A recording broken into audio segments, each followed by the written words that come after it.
श्रीगौरीदशकम्। लीलालब्धस्थापितलुप्ताखिललोकां लोकातीतैर्योगिभिरन्तश्चिरमृग्यां बालादित्यश्रेणिसमानद्युतिपुञ्जां गौरीमम्बामम्बुरुहाक्षीमहमीडे। प्रत्याहारध्यानसमाधिस्थितिभाजां नित्यं चित्ते निर्वृतिकाष्ठां कलयन्तीं सत्यज्ञानानन्दमयीं तां तनुरूपां गौरीमम्बामम्बुरुहाक्षीमहमीडे।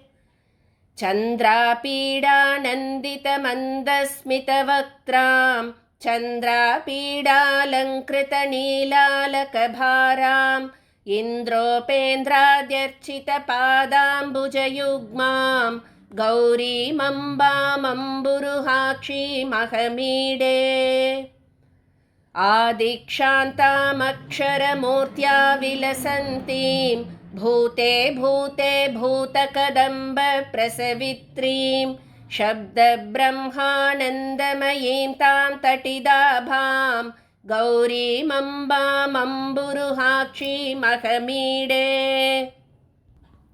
मूलाधारादुत्थितवीत्या विधिरन्ध्रं सौरं चान्द्रं व्याप्य विहारज्वलिताङ्गीं येयं सूक्ष्मात् सूक्ष्मतनुस्तां सुखरूपां गौरीमम्बामम्बुरुहाक्षीमहमीडे।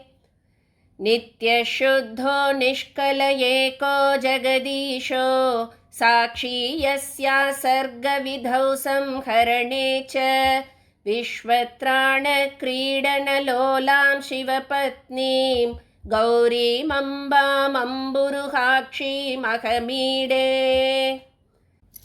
यस्याः कुक्षौ लीनमखण्डं जगदण्डं भूयो भूयः प्रादुरभूदुत्थितमेव पत्या सार्धं ताम्रजटाद्रौ विहरन्तीं गौरीमम्बामम्बुरुहाक्षीमहमीडे।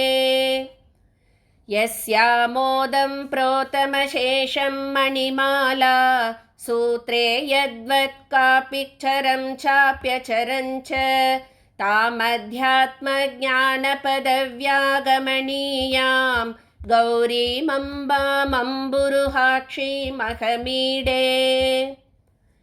नानाकारैः शक्तिकदम्बैर्भुवनानि व्याप्य स्वैरं क्रीडति येयं स्वयमेका कल्याणीं तां कल्पलतामानतिभाजां गौरीमम्बामम्बुरुहाक्षीमहमीडे।